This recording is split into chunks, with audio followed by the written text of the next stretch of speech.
Terima kasih Bapa. Kami bersyukur Tuhan karena Engkau Allah penyembuh, Engkau sumber pengharapan di dalam hidup kami. Terima kasih buat kesempatan sore hari ini kami beribadah, memuji, menyembah Tuhan, menikmati hadirat-Mu Bapa. Bahkan kalau sebentar kami akan mendengarkan firman-Mu, urapi setiap kami, urapi hamba-Mu yang tidak ada apa-apanya Tuhan. Kami buka hati kami dan kami sambut firman-Mu di dalam nama Tuhan Yesus. Yang percaya Tuhan memberkati, katakan bersama amin, amin. Silakan duduk Bapak Ibu yang terkasih. Bagaimana kabarnya hari ini? Luar biasa ya. Saya mohon maaf minggu lalu saya jam 5 sore tidak bisa isi karena saya demam saudara ya, saya sakit. Dan hari ini subtema memiliki hati yang lapang. Ya, kalau kita bicara tentang hati yang lapang, ya, sebelum kita membahas lebih jauh, saya ingin kita mengerti dulu judul ini. Kalau kita dengar hati yang lapang, berarti kalau kita bicara tentang tanah lapang, yang ada di bayangan saudara tentang tanah lapang itu sesuatu yang apa?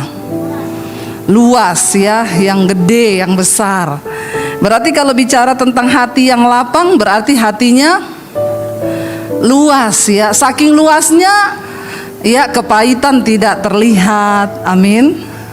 Kekecewaan tidak terlihat, karena begitu banyak tempat di hati kita ya. Jadi orang yang hatinya lapang itu ya, hatinya itu luas banget ya. Kalau hatinya cuma kecil, disakiti dikit sudah ciut ya, sudah apa, orang bilang retak ya, terus ya mau diapain lagi. Tetapi kalau kita punya hati yang lapang, hati yang luas itu luar biasa. Nah, hari ini kita akan belajar dari satu tokoh dalam Alkitab yang bernama Salomo.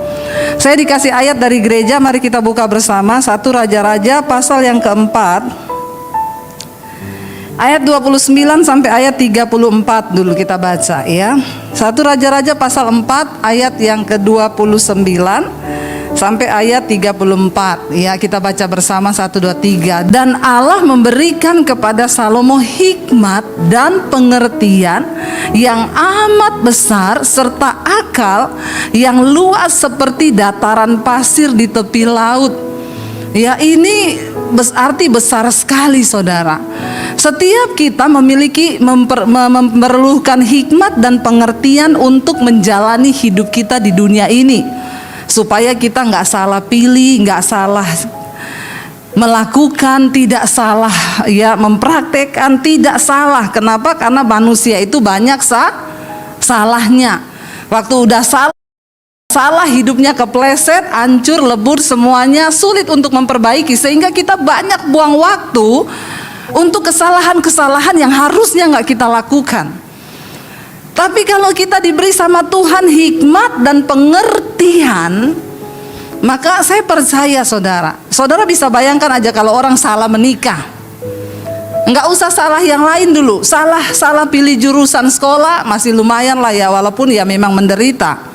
Tetapi salah menikah itu udah neraka seumur hidup. Iya apa iya? Nggak usah angkat tangan ya. Yang mengalami ya di dalam hati sajalah ya, iya gitu. Iya saudara, bayangkan kita salah menikah itu kita memikul beban seumur hidup dengan pasangan yang salah, yang tidak seimbang. Makanya kita perlu hikmat dan pengertian. Dan Tuhan memberikan itu kepada Salomo, dikatakan yang amat besar hikmat dan pengertiannya, serta apa, akal yang luas seperti dataran pasir di tepi laut. Ini wow banget saudara. Kita semua tentunya mau. Nanti kita belajar bagaimana caranya Salomo bisa memperoleh itu. Lalu ayat yang berikutnya 30 kita baca. Sehingga apa? Hikmat Salomo melebihi hikmat segala Bani Timur dan melebihi segala hikmat orang. Padahal zaman itu yang terkenal pintar itu orang dari Bani Timur dan orang Mesir. Mereka terkenal saudara ya, hikmatnya, kepandaiannya. Tetapi Salomo diberikan oleh Tuhan sehingga hikmatnya melebihi mereka ini semua. Ayat 31, ia lebih bijaksana daripada semua orang, daripada Etan, orang Esari, dan daripada Heman, Kalkol, Darda, anak-anak Mahol. Sebab itu ia mendapat nama di antara segala bangsa sekelilingnya. Ya, dia melebihi ini yang disebut orang-orang berhikmat pada zaman itu, zamannya Salomo, saudara. Dia melebihi mereka semua, sehingga dia mendapat nama di antara bangsa di sekelilingnya. Ya, lalu kita lihat saudara ayat yang ke-32. Ia mengubah apa? Mengubah 3.000 amsal, dan nyanyiannya ada 1.005. Jadi kalau saudara baca Alkitab, ya di dalam Alkitab itu, ya di Mazmur ada, itu lagu-lagunya itu rata-rata lagu-lagu pujian yang diambil tadi itu dari lagu ciptaannya Salomo, ciptaannya Daud, saudara. Ya, misalnya walau 1.000 rebah di sisiku, kau tetaplah Allah penolongku. Sebenarnya pencipta aslinya bukan Weliard, bukan yang di sini, itu dari Alkitab. Yang menggubah siapa? Ya, orang-orang ini termasuk salah satu Salomo. Alkitab mencatat dia menggubah 3.000 amsal dan nyanyian 1.005. Wow, enggak saudara? Wow, dari seorang Salomo. Saya percaya saudara juga punya sesuatu yang bisa dipakai Tuhan. Jangan merasa dirimu itu biasa. Engkau punya sesuatu yang luar biasa, yang mungkin hari ini belum tergali. Ketika saya tidak mendekatkan diri dengan Tuhan, sang sumber hikmat itu, mungkin saya juga nggak tahu apa yang saya punya. Tapi ketika saya mendekatkan diri dengan Tuhan, Dia mengobarkan semua karunia yang ada dalam diri saya.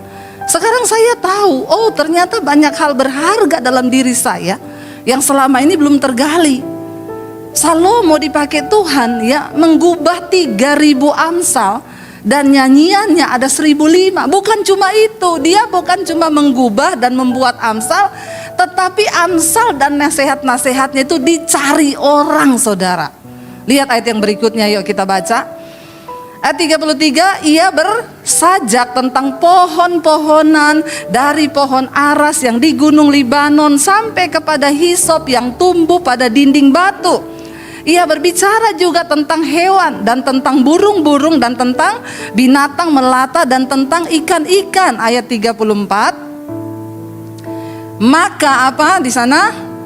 Datanglah orang dari segala, bukan segala RT, bukan segala RW, bukan kelurahan, tapi Alkitab berkata datanglah orang dari segala bangsa. Untuk apa saudara ayat ini berkata 34, tolong ditayangkan lagi. Mendengarkan hikmat Salomo, dan ia menerima apa? Upeti dari semua raja-raja di bumi yang telah mendengar tentang hikmatnya itu. Wow saudara, Salomo bukan hanya mengeluarkan perkataan hikmat, tetapi raja-raja datang mencari dia untuk mendengar nasihatnya. Pernahkah saudara berpikir bahwa kita juga diciptakan sama dengan Salomo? Apa yang membuatnya berbeda? Ini yang kita mau pelajari sore ini. Kenapa Salomo menjadi orang yang begitu spesial? Ya, dia orang dari segala bangsa datang cari dia untuk mendengarkan hikmat dan pengajaran yang keluar dari mulutnya. Saya bersyukur saudara, saya sama Salomo beda-beda tipis lah. Loh, mengejek kan? Ketawanya mengejek sekarang. Ya. Gini-gini saudara, ya, dari bangsa-bangsa ngundang saya Zoom loh. Bu, boleh isi nggak? Kita mau mendengar firman yang Ibu sampaikan lewat Zoom. Ya, dari Australia, dari Belanda, dari Amerika, dari berbagai belahan dunia. Ya, tetapi dikatakan di sini raja-raja datang bawa upeti. Saya dapat PK saudara. Loh, hampir mirip kan sama Salomo? Oh, luar biasa kan saudara. Dan saya mau bilang kepada hidupmu sekarang, di dalam dirimu itu juga ada sesuatu yang berharga. Cuma mungkin engkau belum temukan, karena engkau belum tahu caranya bagaimana mendekatkan diri dengan Tuhan. Hanya ketika kita ini mendekatkan diri dengan Tuhan, roh kita dihidupkan, maka kemuliaan Allah sejak awal penciptaan di hidup kita itu akan dimaksimalkan. Katakan amin. Amin. Nah, kita akan lihat bagaimana ini bisa terjadi, siapa Salomo dan bagaimana. Mari kita buka 1 Raja-Raja pasal yang ketiga. 1 Raja-Raja pasal yang ketiga, ya, ini ayat dari saya, ini tadi dari gereja saudara ya. Jadi itulah tugas hamba Tuhan waktu dikasih jadwal, dikasih ini Bu pelajari tentang ini ya, kita pelajari. Kenapa bisa jadi begini? Kenapa bisa jadi begitu? Maka kita dapat ayat penuntunnya saudara ya. 1 Raja-Raja pasal yang ketiga ya, kita lihat bersama mulai dari ayat yang pertama ya. Baca bersama di sini agak panjang jadi kita bergantian. Lalu Salomo menjadi menantu Fir'aun, raja Mesir. Ia mengambil anak Fir'aun dan membawanya ke kota Daud, sampai ia selesai mendirikan istananya dan rumah Tuhan dan tembok sekeliling Yerusalem. Ayat 2. Masih mempersembahkan korban di bukit-bukit pengorbanan, sebab belum ada didirikan rumah Tuhan untuk nama Tuhan sampai pada waktu itu. Jadi saudara, ketika masa Salomo menjadi raja, pada waktu itu belum didirikan rumah Tuhan. Jadi bangsa Israel menyembah, membawa korban itu masih di bukit-bukit, di gunung-gunung saudara ya. Jadi Salomo ini salah satu orang yang masih mempertahankan ya bagaimana ajaran ayahnya Daud. Jadi Salomo ini anaknya Daud. Hitung-hitung hari ini saudara belajar Alkitab, nanti kalau ditanya Salomo itu anaknya siapa, bingung semuanya. Saya yakin ada yang baru tahu di sini Salomo anaknya Daud. Nggak usah angkat tangan. Karena banyak orang Kristen tuh nggak mengerti firman kadang saudara ya. Jadi ini hitung-hitung kita belajar Alkitab. Ayat yang ketiga berkata begini saudara. Ya, dan Salomo menunjukkan kasihnya kepada Tuhan dengan hidup menurut ketetapan Daud ayahnya. Hanya ia masih mempersembahkan korban sembelihan dan ukupan di bukit-bukit pengorbanan. Ya, baca bersama ayat yang keempat, 1, 2, 3. Pada suatu hari raja pergi ke Gibeon untuk mempersembahkan korban, sebab disitulah bukit pengorbanan yang paling besar. 1000 korban bakaran dipersembahkan Salomo di atas mezbah itu. Saudara, pada waktu itu bait Allah rumah Tuhan belum didirikan. Mereka mempersembahkan korban di atas gunung-gunung. Salomo ini orang yang taat kepada Tuhan, mengikuti jejak ayahnya Daud. Makanya bapak-bapak, kalau Anda hari ini hidup menjadi orang benar, maka anakmu akan meniru apa yang kau lakukan. Katakan amin. Tapi kalau saudara sebagai ayah hidup menjadi ayah yang tidak beriman, orang yang tidak takut Tuhan, maka jangan heran keturunanmu juga akan menjadi sama seperti engkau. Kenapa? Karena keteladanan hidup kita berbicara lebih keras daripada teori dan perkataan-perkataan kita. Kalau engkau ingin anakmu membawa contoh bagaimana hidup takut Tuhan, jadilah contoh orang tua yang hidup takut akan Tuhan. Karena anakmu melihat bagaimana hidup orang tuanya. Saya selalu berkata kepada anak-anak saya, apa yang kamu nikmati hari ini semua itu datang dari Tuhan. Karena itu jangan pernah kalian tinggalkan Tuhan. Jangan pernah berhenti melayani Tuhan. Itu adalah panggilan tertinggi dalam kehidupan kita. Saya selalu saksikan kepada anak-anak, mami dan papi sudah malang melintang merasakan bagaimana hidup dalam kesusahan, hidup diberkati Tuhan. Tapi dalam semuanya itu Tuhan tidak pernah meninggalkan. Bagikan kisah hidupmu bersama dengan Tuhan kepada anak-anakmu. Itu yang dilakukan oleh Daud kepada Salomo. Sehingga Salomo taat. Ketika dia datang ke Gibeon, itu salah satu bukit ya pengorbanan untuk membawa persembahan yang terbesar. Ayat tadi berkata Salomo bawa berapa saudara korbannya? 1000 lembu dia korbankan, dipersembahkan kepada Tuhan. Saudara bisa bayangkan berapa banyak 1000 korban hewan itu satu peternakan. disembelih, dipersembahkan untuk Tuhan. Mau tahu kenapa Tuhan tidak hitung-hitungan memberkati Salomo? Karena Salomo juga tidak pernah hitung-hitungan dengan Tuhan. Dia belajar memberi yang terbaik, bukan hanya hidupnya, tetapi apa yang dia miliki. Saudara, hari ini kita tidak pernah tahu sampai kapan batas umur kita, usia kita. Saya berapa waktu lalu dapat telepon dari seorang ibu, ya. Dia ini sangat kaya, saudara, punya banyak harta. Bu Debbie, saya rindu, Bu, melayani Tuhan. Selama ini saya tidak mengerti. Saya hanya pakai uang saya, harta saya untuk saya habiskan bagi diri sendiri. Tapi saya baru tahu hidup melayani Tuhan, Bu. Saya mau memberi hidup dan juga harta bagi Tuhan. Tapi sekarang saya divonis dokter kena kanker stadium akhir, kanker otak. Ibu tolong doakan saya, Bu. Kalau saya sembuh, saya mau melayani. Niat hati dan kerinduannya timbul untuk melayani Tuhan. Tapi sayang Tuhan berkata lain. Sekarang dia sudah dipanggil Tuhan dan tidak mendapat kesempatan apa yang dia rindukan untuk terwujud. Tapi kita percaya dia sudah bersama dengan Tuhan. Saudara, hari ini selama kita diberikan kesehatan. Tadi pagi saya pelayanan di Kelapa Gading, di cabang sana.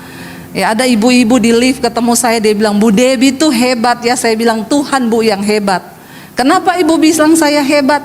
Walaupun sakit, ibu tetap melayani Tuhan. Saya cuma bilang, ibu tahu kenapa saya melakukan itu? Karena Tuhan sudah melakukan lebih banyak dari apa yang kita lakukan. Tuhan melakukan lebih banyak buat kita. Dengan apapun kita nggak pernah bisa balas kasihnya buat kita. Jangan hitung-hitungan sama Tuhan. Nomor satu, Tuhan melihat ke lapangan hati kita. Waktu kita itu tidak pernah hitung-hitungan sama Tuhan. Waktumu, hidupmu, tenagamu, bahkan apa? Uangmu. Ngomong yang kencang, uang. Ini orang Kristen kalau sudah disuruh ngomong uang nih mulai pelan-pelan, uang. Ya, saya nggak takut ngomong uang karena saya tidak pernah minta-minta uang kepada siapapun. Tuhan mencukupi hidup saya. Kenapa saudara? Dari dulu sejak saya juga belum berkelimpahan, saya berkecukupan, cukup ya. Pas mau ini pas ada duit, pas mau ini pas ada duit. Saya terus belajar memberkati. Kemana Tuhan suruh, apa yang Tuhan mau, saya belajar mengalahkan kedagingan saya, berkorban untuk Tuhan. Salomo tidak hitung-hitungan, dia persembahkan 1000 korban. Ya, kalau mau dipikirkan bisa aja satu, toh Tuhan juga melihat hati. Tapi kenapa? Kelapangan hatinya. Dia nggak pernah hitung untung rugi sama Tuhan. Dengar baik, engkau yang mau diberkati hari-hari ini, jangan pernah hitung untung rugi sama Tuhan. Waktu Tuhan suruh engkau menabur, tabur. Mungkin Tuhan suruh engkau tabur di orang yang berkekurangan. Ada saudaramu, ada siapa yang kau temui, lalu Tuhan gerakkan hatimu untuk menabur, tabur. Dimanapun Tuhan suruh, saudara, mulai belajar hari-hari ini. Kenapa? Karena hanya orang yang menaburlah yang akan menuai. Tidak pernah menabur tidak mungkin menuai. Kenapa Tuhan pelihara? Jangan lihat saya yang sekarang. Bagaimana taburan saya yang dulu, ya dengan air mata bercucuran saudara. Tapi saya mau taat mengikuti karena firman Tuhan itu ya dan amin. Alkitab berkata, teruslah menabur kebaikan. Karena kalau engkau tidak menjadi lelah dan tidak menjadi lemah, maka engkau akan melihat tuaian yang Tuhan sediakan bagimu. Tapi banyak orang belum melihat sudah menjadi lelah, sudah menjadi lemah. Salomo mempersembahkan itu 1000. Coba kita lanjut baca. Akhirnya apa yang terjadi saudara? Ya, kita lanjut baca ayat yang berikutnya, ayat yang ketiga kalau nggak salah, atau ayat yang keempat sekarang ya. 1 Raja-Raja pasal yang ketiga. Pada suatu hari, nah ini ya, mempersembahkan di atas korban ya 1000 korban bakaran. Lalu ayat yang kelima berkata, ayat yang kelima, di Gibeon itu Tuhan menampakkan diri kepada Salomo dalam mimpi. Tuhan menampakkan diri dalam mimpi pada waktu malam. Kenapa Tuhan menampakkan diri? Karena melihat kelapangan hatinya yang memberi korban persembahan yang begitu besar kepada Tuhan. Lalu Tuhan bilang begini, mintalah apa yang hendak ku berikan kepadamu. Wow nggak saudara? Wow, saudara bisa bayangkan kalau hari ini saudara, siapa ya orang kaya di Indonesia saudara ya? Orang kaya di Indonesia siapa? Ya bukan crazy rich itu ya. Banyak yang bohong-bohongan itu, crazy. Ya yang pamer-pamer harta. Siapa? Ya kita sebutlah siapa orang kaya di Indonesia datang, misalnya nggak usah orang kaya, Pak Jokowi datang terus ngomong ke saudara, apa yang kamu ingin aku berikan kepadamu, minta. Kira-kira saudara seneng nggak? Ini yang ngomong orang yang punya kuasa ya di Indonesia. Dia bisa memberi apa yang saudara minta. Itu baru Bapak Presiden yang ngomong. Apalagi ini yang ngomong siapa? Tuhan, Raja di atas segala raja, yang menciptakan dunia ini. Itu wow banget, dia Allah yang sanggup melakukan segala perkara. Lalu dia datang kepada saudara dan berkata, mintalah apa yang hendak ku berikan kepadamu. Kira-kira kalau saudara ditanyain sama Tuhan begini, apa yang saudara minta nomor 1? Jangan niru-niru Salomo. Apa adanya, nggak usah pencitraan. Yakin saya, minta rumah 5M, wah, minta 10M. Yakin saya, nggak ada yang sifatnya rohani pasti.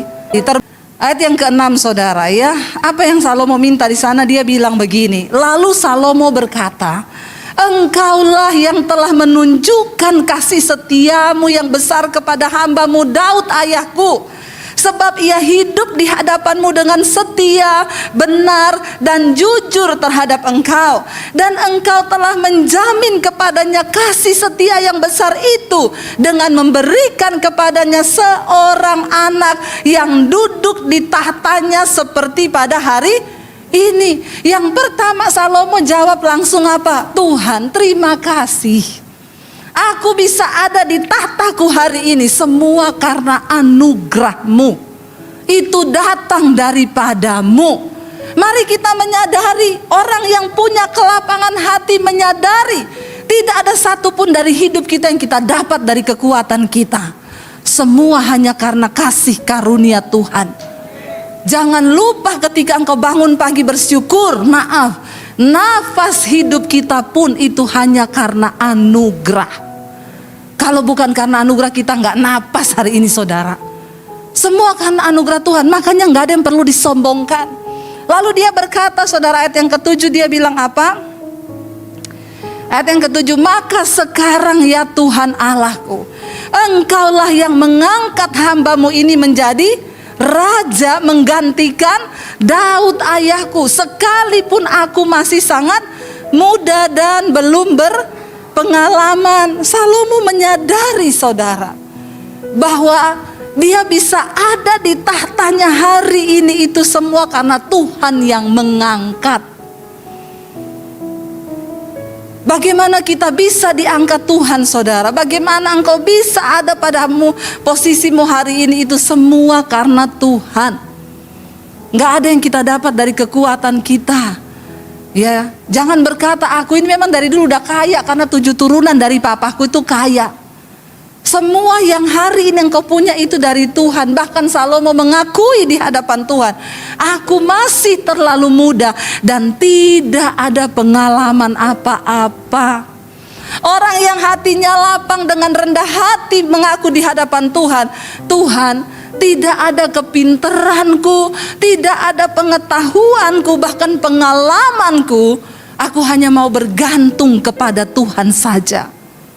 Lalu ayat yang berikutnya, ayat yang ke-8, dia berkata di sana, demikianlah hambamu ini berada di tengah-tengah umatmu yang kau pilih. Suatu umat yang besar, yang tak terhitung dan tidak terkira banyaknya rakyat di Israel. Salomo dipercayakan menjadi raja. Ayat yang ke-9, Maka apa? Ini yang dia minta sama Tuhan. Baca sama-sama 1, 2, 3. Maka berikanlah kepada hamba-Mu ini apa? Hati yang paham untuk menimbang perkara, untuk menghakimi umat-Mu dengan dapat membedakan antara yang baik dan yang jahat. Sebab siapakah yang sanggup menghakimi umat-Mu yang sangat besar ini? Salomo nggak minta kaya. Salomo nggak ngomong, Tuhan tolong kokohkan tahtaku 17 turunan. Enggak. Dia nggak bilang, Tuhan berikan aku kemenangan dalam setiap perang menghadapi bangsa-bangsa, biar prajuritku gagah perkasa. Enggak. Di saat orang lain berpikir membangun sebuah bangsa itu harus kekuatan militernya yang unggul, Salomo sadar betul sebagai seorang raja dia membutuhkan hikmat dari Tuhan. Dia membutuhkan hati yang bisa menimbang dan paham. Bapak-bapak, tidak ada satupun dari engkau hari ini yang bisa menjalankan bisnis dan usaha pekerjaanmu tanpa hikmat dari Tuhan. Duduk di kaki Tuhan, berlutut rendahkan diri di kaki Tuhan dan katakan, Tuhan aku tidak mampu, aku butuh hikmat-Mu. Kalau engkau mau melihat peninggian dari Tuhan, engkau harus merendahkan diri di kaki Tuhan. Maka Dia akan membuka jalanmu, saudara. Salomo berkata, Tuhan, aku ini tidak punya kepengalaman. Yang aku minta cuma satu, hati yang paham untuk menimbang segala perkara, supaya aku tidak salah menjatuhkan hukuman atas rakyat ini yang besar ini. Aku minta hati yang paham untuk membedakan mana yang baik, mana yang jahat. Salomo mengerti banget dengan betul bahwa untuk membangun sebuah bangsa, maka rajanya, pemimpinnya harus bisa membedakan mana yang jahat dan mana yang baik. Kalau sudah tidak bisa bedakan mana jahat, berarti yang jahat dianggap baik, yang baik dianggap itu parah, saudara. Kan cuma dua aja. Makanya dia minta hati itu, saudara. Lalu ayat yang berikutnya kita lihat di sana Tuhan menjawab apa? Lalu adalah apa? Baik di mata Tuhan bahwa Salomo meminta hal yang demikian. Mari kita introspeksi diri, saudara, hari ini. Apakah doa-doa kita itu baik di mata Tuhan yang kita minta sekarang ini, atau cuma baik di mata kita? Ya, kalau itu baik di mata Tuhan, berarti kita mendapatkan perkenanan Tuhan. Waktu kita mendapatkan perkenanan Tuhan, itu artinya kita mendapatkan segala-galanya dari Tuhan. Apa yang Tuhan jawab, saudara? Ayat yang ke-11 kita baca bersama di sana. Jadi berfirmanlah Allah kepadanya, oleh karena engkau telah meminta hal yang demikian dan tidak meminta umur panjang atau kekayaan atau nyawa musuhmu, melainkan pengertian untuk memutuskan hukum. Ayat 12, maka sesungguhnya aku melakukan sesuai dengan permintaanmu itu. Ya, sesungguhnya aku memberikan kepadamu hati yang penuh hikmat dan pengertian, sehingga sebelum engkau tidak ada seorang pun seperti engkau, dan sesudah engkau takkan bangkit seorang pun seperti engkau. Wow, saudara. Makanya benar tercatat di Alkitab, tidak ada raja yang menyaingi Salomo hikmatnya dan juga kekayaannya. Salomo adalah raja terkaya, saudara, di Israel. Lalu kita lihat ayat yang ke-13, apa yang Tuhan jawab kepada dia. Dan juga ini yang luar biasa, garis bawahi 1, 2, 3. Dan juga apa yang tidak kau minta, aku berikan kepadamu, baik kekayaan maupun kemuliaan, sehingga panjang umurmu, takkan ada seorang pun seperti engkau di antara raja-raja. Waktu Salomo tidak meminta yang aneh-aneh, waktu Salomo tidak meminta sesuai yang keinginan dagingnya, tapi dia meminta sesuai yang sesuai kehendak Tuhan. Maka Tuhan berkata, Tuhan akan berikan dia hati yang penuh hikmat. Dan bukan cuma itu, apa yang tidak kau minta, aku berikan kepadamu. Berulang kali saya mau berkata kepada umat Tuhan, Tuhan itu maha tahu. Nggak usah didikte dengan doa-doa kita yang alay lebay. Tuhan lebih tahu apa yang kita butuhkan. Kita hanya cukup meminta apa? Saya tuh kalau berdoa nggak pernah bawa proposal doa, Tuhan suami saya satu. Enggak. Satu pokok doa saya yang saya selalu minta sama Tuhan. Tuhan, aku minta perkenananmu atas hidupku. Karena semua yang saya lakukan tanpa perkenanan Tuhan akan menjadi sia-sia.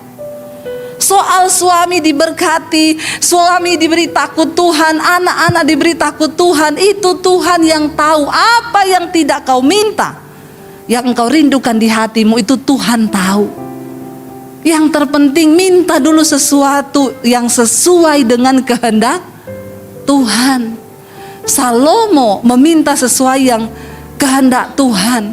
Makanya Alkitab bilang, apabila engkau tinggal di dalamku dan firmanku di dalammu, mintalah yang engkau inginkan, maka aku pasti akan memberikan. Kenapa Tuhan memberi jaminan itu? Karena orang yang tinggal dalam Yesus dan firman-Nya dalam kita, orang ini pasti meminta sesuai yang kehendak Tuhan. Dia pasti meminta sesuatu yang sesuai dengan kehendak Tuhan. Dan kalau kita meminta sesuai yang kehendak Tuhan, maka hal itu pasti akan diberikan. Dan Tuhan bilang, bahkan yang tidak kau minta, yang tidak kau doakan, ditambahkan sebagai bonus, kekayaan, kemuliaan. Bahkan Tuhan bilang, setelah engkau tidak ada lagi raja yang seperti engkau dalam catatan bangsa Israel. Saudara, mari biar ini membuat kita mengerti hari-hari ini, saudara, ya, apa yang Tuhan mau dari hidup kita. Apa yang Tuhan ingin dari hidup kita. Orang yang lapang dada itu, orang yang selalu hidup dengan rendah hati di hadapan Tuhan. Dia tidak pernah berpikir untuk keinginannya sendiri. Orang yang lapang dada itu orang yang tahu betul apa maunya Tuhan, sehingga dia itu meminta sesuatu yang sesuai dengan keinginan dan kehendak Bapa. Mari kita menyadari di hidup ini bahwa hanya Tuhanlah yang sanggup menuntun hidup kita. Hanya Tuhan yang sanggup jadi jalan keluar dalam hidup kita. Hanya Tuhan yang sanggup untuk memberikan jaminan kepastian. Saya mau bersaksi kepada saudara, firman ini bukan omong kosong. Firman ini bukan dongeng. Firman ini ya dan amin. Dan bukan cuma itu, saya mau bersaksi kepada saudara, hari ini saya sedang mengalami apa yang Tuhan janjikan itu kepada Salomo, itu pun saya sedang menikmatinya hari-hari ini. Saya melihat bagaimana Tuhan membuka pintu-pintu, sesuatu yang mustahil. Tidak ada yang mustahil waktu Tuhan bekerja. Cuma satu, ketika engkau capai perkenanan Tuhan. Salomo mendapatkan hati Tuhan, karena dia tidak meminta sesuatu yang berdasarkan keinginan dagingnya sendiri. Dia mendapatkan hati Tuhan. Bukan cuma apa yang dia minta, bahkan yang tidak dia minta. Jangan cuma datang sama Tuhan, minta, bawa urusan masalah. Sesekali duduk di kaki Tuhan dan bilang, Tuhan, apa yang harus aku lakukan untuk menyenangkan hatimu? Apa yang Kau mau dari hidupku Tuhan, supaya aku hidup menyenangkan hatimu Bapa? Waktu engkau duduk dan meneteskan air mata seperti itu, saya percaya saudara, hati Tuhan pun luluh atas hidupmu. Betapa seringnya dulu saya menangis di kaki Tuhan. Saya cuma bilang, saya tidak peduli dengan perasaan saya Tuhan. Hancurkan saya terus, sampai engkau dapati aku berkenan di matamu. Dan hari ini saya mendapatkan perkenanan Tuhan itu. Saya cuma bisa berkata, wow. Begitu terheran-heran melihat apa yang Tuhan buat, saudara. Semuanya hanya semudah Dia berfirman, Dia balikan keadaan demi keadaan demi keadaan. Hidup ini terlalu singkat untuk kita sia-siakan. Mari saudara, ambil bagian, ambil waktu.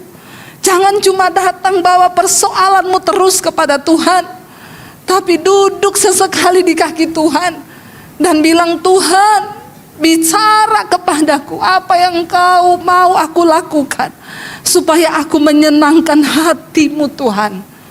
Waktu engkau dapatkan hati Tuhan, saya percaya saudara, Tuhan disenangkan. Kita bangkit berdiri, Bapa, sentuh hati kami Tuhan. Ajar kami melakukan sesuatu yang menyenangkan hati-Mu. Meminta sesuatu yang bukan untuk kepentingan diri kami.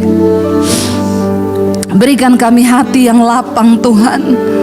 Untuk menjalani hidup ini, kami tidak butuh sesuatu selain perkenanan-Mu dalam hidup kami.